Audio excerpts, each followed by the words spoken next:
হনুমান চোখ খুলো, ভয় পাচ্ছি।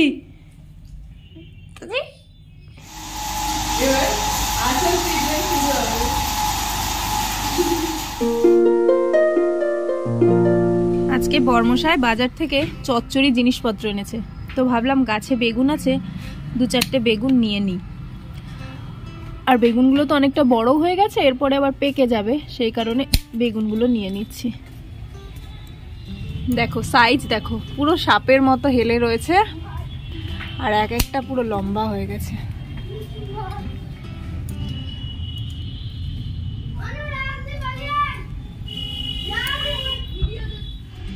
এখন আর বিকেল বেলা জুস খাওয়ানোর একদমই সময় হচ্ছে না, কোনো ফলই দিতে পারছি না। ওই কারণে এখন ওই সকালের খাবার খাওয়া হয়ে গেছে, তো তারই মাঝে একটু কমলা লেবু জুস আর একটা কলা, দেখি যতটা পারি খাওয়াতে। বাবি জুস জুস, তাড়াতাড়ি তাড়াতাড়ি জুস, বসে বসে খেয়ে নাও। কলাও খেতে হবে, জুসও খেতে হবে। কেন? তুমি নিজে নিজে খেয়ে নেবা। হ্যাঁ, জুসটা খেয়ে নাও। মিষ্টি কিনা বলবা তো কমলা লেবুগুলো?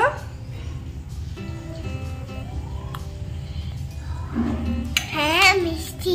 মিষ্টি খাও। তুমি জুসটা একা একা খেয়ে নাও, কলাটা আমি খাইয়ে দিই। তো খাও, ভালো খাও। হ্যালো বন্ধুরা, গুড মর্নিং সবাইকে। কেমন আছো সবাই? আশা করছি সবাই খুব ভালো আছো। আর আমি সঙ্গীতার ঘরে আরও একটা নতুন ব্লগে তোমাদের সবাইকে অনেক স্বাগত। আজকে হচ্ছে বৃহস্পতিবার, আর এখন সকাল 11:15 বাজে জানো, কিন্তু আমি এখনো চাদরটা খুলতে পারছি না। মানে খুলছি আবার গায়ে দিয়ে নিচ্ছি এরকমটা, কেননা আজকে আবার হাওয়া দিচ্ছে, তো সেই কারণে ঠান্ডা লাগছে। আর ঘরে তো খুব ঠান্ডা, তো পইটাতে পায়ের উপরে যখন রোদটা পড়ছে না, বেশ ভালো লাগছে।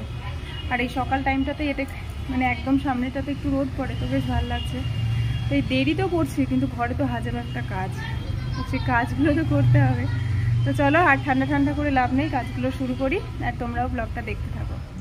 মাছটা পরিষ্কার করে নিলাম, আর যেহেতু পাবদা মাছ তাই অল্প একটু সর্ষের তেল আর নুন হলুদ তো দিতেই হবে, সবটা দিয়ে একটু ম্যারিনেট করে রাখবো, তারপরে কাটাকুটিগুলো করব। পাবদা মাছটা ভাবছি আজকে পোস্ত দিয়ে করব। ডাক্তার কোথা থেকে এলো? ছোট ডাক্তার কোথা থেকে এলো? ও ছোট ডাক্তার, তুমি কার চিকিৎসা করতে এসছো? চম্মা পরে কোথায় যাবে? উরে বাবা, কত ক্যালি বাবা, কত ক্যালি, কত ক্যালি। একা পরে নিলে? রোদ্দুর এখন পাপার সাথে যাচ্ছে হেলথ সেন্টারে। আজকে রোদ্দুরকে একটা মিষ্টি মিষ্টি ভিটামিন তেল খাওয়ানো হবে। খেয়ে নেবা? হ্যাঁ, তাড়াতাড়ি করে খেয়ে নেবা। রোদ্দুর তো পাপার সাথে বেরোলো, হেলথ সেন্টারে যাবে, আজকে ভিটামিন তেল খাওয়ানো হবে। তো রান্না বান্নাও কমপ্লিট, এর মধ্যে রয়েছে ভাত। আজকে প্রিয়া আসছে তাই বড় হটপটেই ভাতটা রেখেছি। আর এখানে রয়েছে পালং শাক আর বিভিন্ন রকম শীতকালীন সবজি দিয়ে একটা ঝোলঝোল তরকারি। এখানে রয়েছে অল্প একটু জলপাইয়ের চাটনি। আর লঙ্কা দেবার আগে রোদ্দুরের জন্য একটু তুলে রেখেছি। আর এটা সকালেই হয়েছিল পেঁপে দিয়ে মুসুর ডাল, ডালটা আজকে অনেকখানি হয়ে গেছে, তো রাতে হয়ে যাবে, চিন্তা নেই।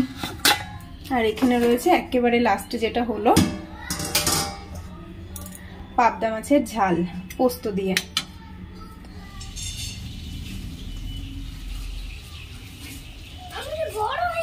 তোমরাই বলো, রোদ্দুর লেজুর নামটা কি ওর খুব ভুল হয়েছে?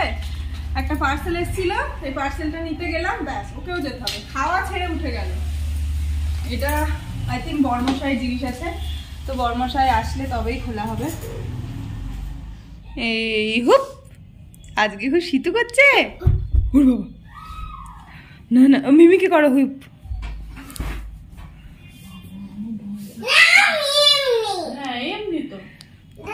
এটা কোন মিমি রোদ্দুরে? ছোট মিমি মনে হচ্ছে। এই যে হনুমানের কোন মিমি এটা? হনুমানই ডাকছে তো। হনুমান চোখ খুলো, ভয় পাচ্ছি।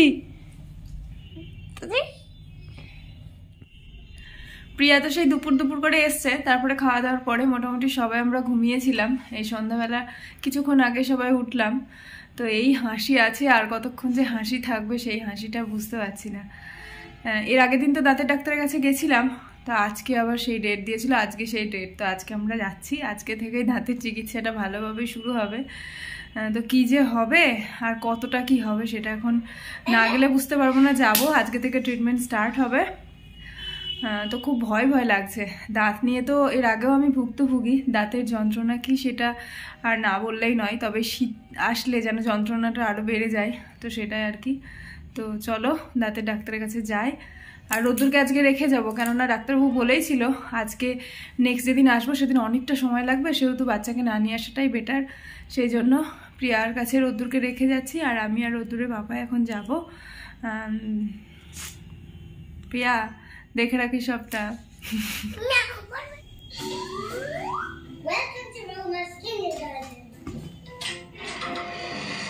Good morning. First baby. Please take care of my boy.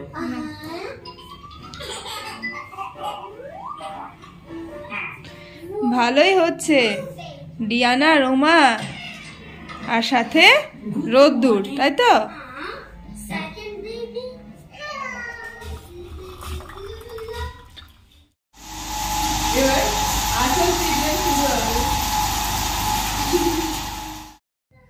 এই ঘরে ঢুকলাম আর অবস্থা তো খুব খারাপ, কেননা এই দিকটা পুরোটা অবশ হয়ে গেছে।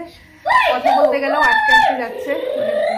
ডাক্তার তো বললো, অবশ্যই ইঞ্জেকশন দেওয়া হয়েছে ডান দিকে দাঁতের সমস্যা। তো আজকে থেকেই স্টার্ট হলো RCT বলে যে দাঁতের চিকিৎসাটা আছে, সেটাই করাতে হচ্ছে। কথা বলতে খুব প্রবলেম হচ্ছে, খুব কষ্ট হচ্ছে, মানে জিভে আর মানে যেটা কথা বলতে গেলেই আটকে যাচ্ছে।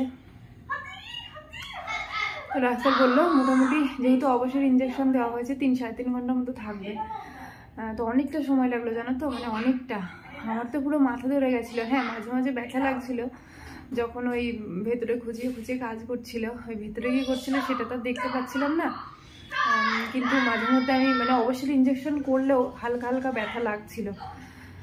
তো যাই হোক, মানে তার থেকেও বেশি কথা, ওই একটানা মোটামুটি 40-50 মিনিট এতটা সময় ওই একইভাবে হাঁ করে থাকা, মাথাটা প্রচণ্ড ঝিনঝিন করছে। তাছাড়া শরীর খুব একটা খারাপ করছে বলবো না, কিন্তু এই যে অবশ করে রাখলে যেটা হয় আর কি, একেবারে ফার্স্ট টাইম এক্সপিরিয়েন্স মানে RCTটা। এর আগে তো দাঁত তোলা হয়েছে এইদিকে, সেটা তো অবশ করে পুরোটা তুলিয়ে দিয়েছিল, কিন্তু এটা আবার অন্যরকম চিকিৎসা। ডাক্তার বললো আজকে যতটা সময় লাগলো মোটামুটি 40-45 মিনিট, এর পরের দিন মোটামুটি অনেকগুলো সপ্তাহ যেতে হবে, মিনিমাম 5 সপ্তাহ, তারও বেশিও লাগতে পারে। তো তখন এতটা সময় লাগবে না, ওই কম বেশি 5-10 মিনিটের সময় লাগবে। তো সেগুলো এতটা পেইনফুল হবে না, এতটা সময়ও লাগবে না, তারপরে গিয়ে পুরো কাজটা কমপ্লিট হবে। তো মোটামুটি আমার যে এক্সপিরিয়েন্স হলো সেটাই তোমাদের বললাম, এটাই আর কি। এখন ভালোই পুরো প্রসেসটা কমপ্লিট হলে হয়। বাড়ি এসে এই কাজটাই করে নিলাম। কালকে বিয়ে বাড়ি গেছিলাম, সেই সমস্ত পোশাকগুলো আর আজকের বেশ কিছু জামা কাপড় সবগুলো ভাজিয়ে গুছিয়ে নিলাম সুন্দর করে। তো এগুলো এখন জায়গার জিনিস জায়গায় রেখে দিই, নাহলে রোদ্দুরে চক্করে পড়লে আর দেখতে হবে না। কে ফোন করেছে তুমি খালি দেখো।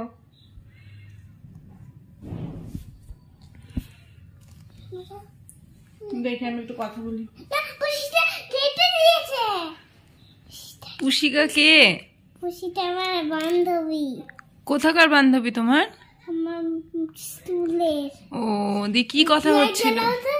এতক্ষণ ধরে কি কথা হচ্ছিল বাবি? দেখো পুষিকা আবার মনে হয় ফোন করেছে। ইস, তুমি ওর ফোনটা খারাপ করে দিলে। ও লেপ ঢাকা দিয়ে কথা বলতে হয়? কি কথা বলছো আমি একটু শুনবো।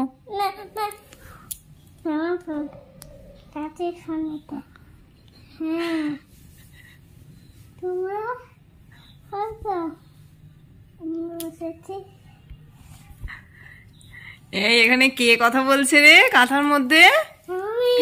কার সাথে কথা বলছিলি রে? পুষিকা। কি বলছিল পুষিকা? পুষিকা আমাকে বলছিল স্কুলে একদিন যেতে হবে, পরে যাবে। ও তাই? এত রাতে পুষিকা তাই বললো তোমায়? পুষিকা কি খাবার খেয়েছে জিজ্ঞেস করো। কেমন পাকা, এটা প্রিয়ার থেকেই শিখেছে প্রিয়া। মাথার ঝিমঝিমানি ভাবটা তো এখনো আছে, আর এদিকের অবশ ভাবটা কিন্তু এখনো কাটেনি। দুপুরে রান্না বান্না কিছুটা ছিল, আর খানিকটা রান্না প্রিয়া বসিয়ে দিল। আজকে রাতে মনে হয় না আমি কিছু খেতে পারবো, ওই একটু দুধ টুধ খেয়ে থাকতে হবে, কেননা আমি বাড়ি এসে একটুখানি চেষ্টা করলাম জল খেতে, তাই মুখটা কেমন লাগছে। এটা আমার হ্যাঁ আমার মিষ্টি হ্যাঁ, তুমি ঘরে যাও, দিচ্ছি। দেখাও। তারপরে একটুখানি খাবার মানে চাবানোর চেষ্টা করলাম, কিছুতেই পারলাম না, মানে প্রচন্ড অস্বস্তি হচ্ছে, একটা অস্বস্তি ফিলিং। আর 3.5 ঘন্টা কাটতে কাটতে, এটা কি মিষ্টি মা? জানি না বাবা, দেখি কি মিষ্টি আছে। দাঁড়াও, দাঁড়াও। 3.5 ঘন্টা কাটতে কাটতে মোটামুটি 11টা বেজে যাবে। তো অত রাতে খাওয়ার তো কোনো মানে হয় না, মানটা তো সেই কারণে ভেবে নিয়েছি কি দুধ খেয়ে নেবো। আর এরই মাঝে বড়মশাই আবার নিয়ে এসছে। আচ্ছা দেখাতে দিই, দেখি আমি দেখি। এত সব গরম গরম মিষ্টি নিয়ে আসলো।